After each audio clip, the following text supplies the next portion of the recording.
The Chargers lost to the Broncos for the second time this season. And as a Chargers fan, bro, I am happy with that because it improves our draft position. And it would have even improved our draft position more had the Giants actually beaten the Rams today. And Tyrod Taylor, bro, the former Chargers quarterback, he was the Giants quarterback. He almost mounted that comeback against the Rams. Hey man, he's still trying to help the Chargers out. He's a real one for that. But we're not talking about the Giants. We're not talking about Tyrod Taylor. We're here to talk about the Chargers and the Broncos and everything that happened today. So make sure to like and subscribe if you do enjoy this content, bro. It helps me out so much. And now, let me talk about this offense. So without Keenan Allen, without Josh Palmer, Zion Johnson, Donald Parham, and obviously Justin Herbert, the Chargers offense was just a shell of itself, man. But I was really impressed with Jordan McFadden stepping up in the place of Zion Johnson. In his very first play, he got a pancake and he continued to play well throughout the entire game. And honestly, he played just as well as Zion Johnson would have, and maybe even a little bit better because he didn't let up any pressures or a sack from a stunt move, just like Zion has been, susceptible to this entire season. Those stunt move blitzes, he always lets those up. And we might actually have a good problem starting in this interior of this offensive line if Jordan McFadden continues to impress on the field and Zion Johnson can't get out on the field because of an injury. Because then we have three guards that I would like to see playing time from: Jordan McFadden, Zion Johnson, yes, I still want to see him being on the field, and then also Jamari Sawyer, the right guard. And then if that's the case, we got those three guys we want to see on the field, then maybe is it possible that one of them can snap the ball and then we have one of them play center? I don't know, bro. Hey, I know that Tom Telesco loves versatile offensive linemen, so we have a lot of versatile guys on our team. Is it possible that one of them gets a try at center for next season? I don't know, but I do want to see all three of those guys in some sort of playing time. Now, I want to talk about Alex Erickson because he is the Easton Stick's go-to guy, and I kind of hate it. I mean, don't get me wrong. Alex Erickson is playing well, and it seems like he's taking advantage of every opportunity that he is given, whether it's Justin Herbert or Easton Stick throwing him the ball. I just wish that those targets would go to Quentin Johnston or even like Darius Davis, man. The two guys who are younger, more athletic, and have a future on this team rather than the veteran wide receiver that we signed in the middle of the season.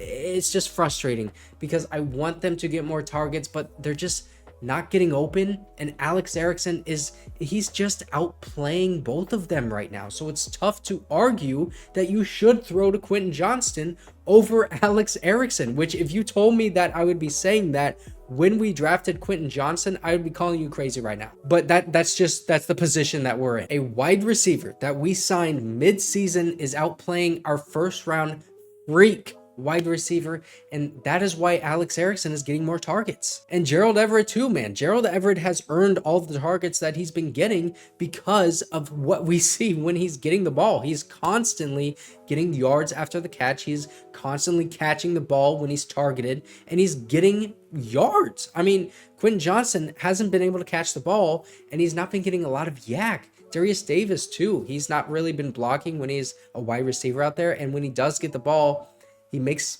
guys miss sometimes, and other times he just gets tackled at the line of scrimmage. Now, the offensive line, I thought, played pretty well and protected Easton Stick for the majority of this game. I wish that they could have been able to play like that when Justin Herbert was the quarterback, because then he would not be on IR for the rest of the season, and he wouldn't have been playing injured all year. But at least we see the potential of this offensive line heading into next season. Last week, Trey Pipkins did not allow a single pressure against the Bills. And in this game, he looked good, along with Jordan McFadden, who I already talked about, who got his first start of his career. And Rashawn Slater was really the only one who kind of struggled today because he had 2 holding calls on him.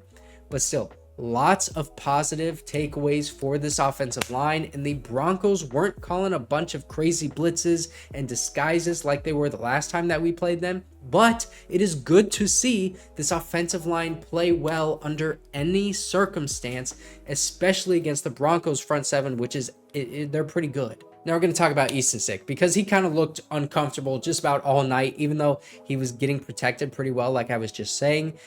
he was constantly missing guys like really high and outside early on in the first half. And there were some throws in there where the ball was just like so off target that he might as well have just thrown the ball away, or just like throw it into the stand so that a fan can catch it and take it home so he can ring in the new year with a good game ball. The only guy that he could throw to was like Alex Erickson, but he still missed him sometimes.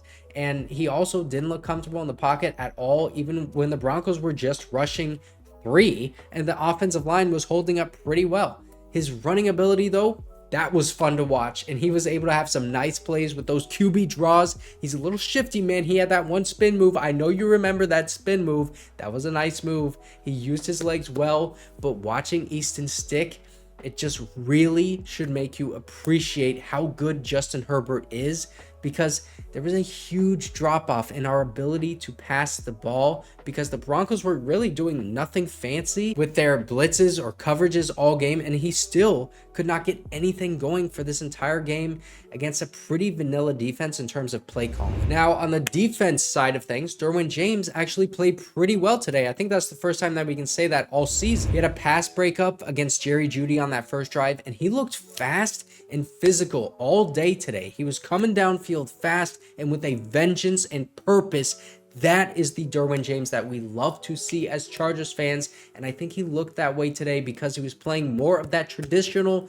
safety position rather than playing closer to the line of scrimmage and playing nickel. When you have him play farther from the line of scrimmage, you do lose his impact on some plays, but he creates so much more of an impact on the plays that he is involved in because his strength is coming downfield fast and hitting hard to break up a pass or force a turnover. It felt like all year Derwin James was struggling, and it was good to see him play better before the season ended.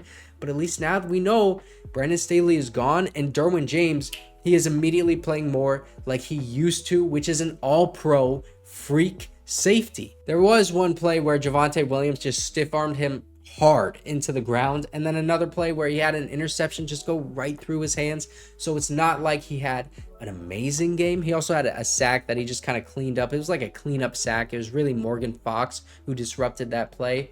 But this was definitely better than what he has shown this season. And with him having a $20 million cap hit next season, if he doesn't get back to his normal self, he might be a cap casualty. And then next year, maybe his last season as a Charger, especially considering that we're going to have a total new regime and with a lot of tough decisions to make. I mean, he may even be traded if he plays a little bit better, but not good enough.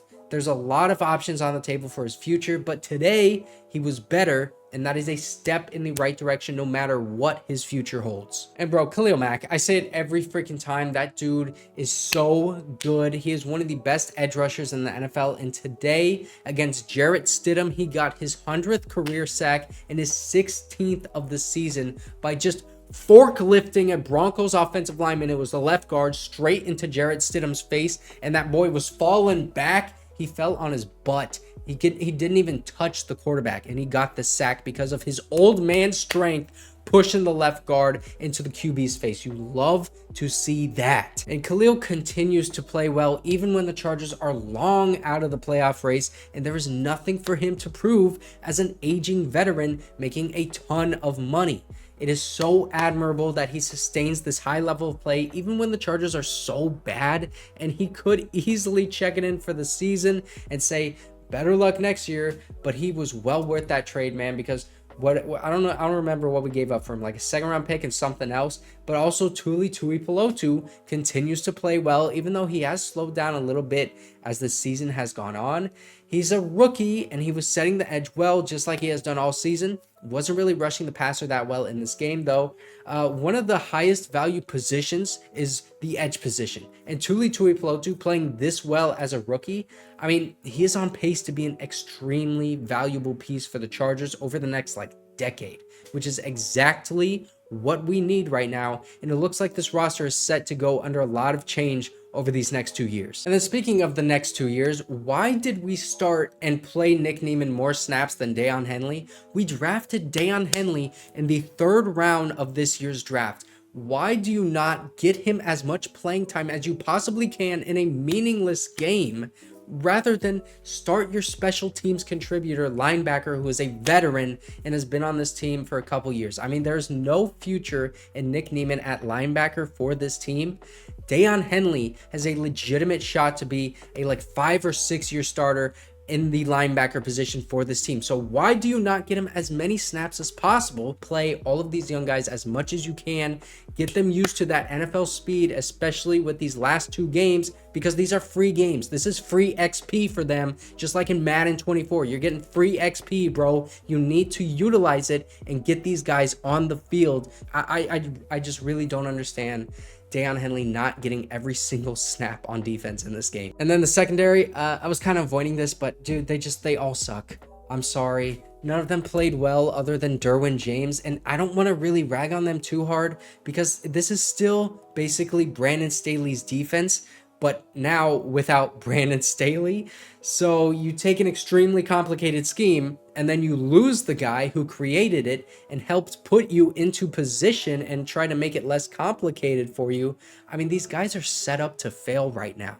Lil Jordan Humphrey, which is probably the best name in the NFL, Lil Jordan, he made everyone look absolutely goofy on the field with his 54-yard touchdown where he made Essang Bassi, Alohi Gilman, Asante Samuel Jr., and Michael Davis all miss. And then some of those guys even missed 2 times, bro. They were not good in coverage or tackling, and it was just terrible. So what else do you want me to say, man? I mean, again, they're really in a tough spot right now because of how Brandon Staley has made this defense, but you'd like to see some better tackling at least. And heading into the draft, I do think that cornerback is probably their #1 need right now. Will they draft a cornerback in the first round? Depends on where they're picking, but I don't know. I think at this moment right now, it's more likely they take a wide receiver. Somebody like Malik Nabers, if he is available. And I did a film breakdown on him, which you can see right here. Thanks for watching.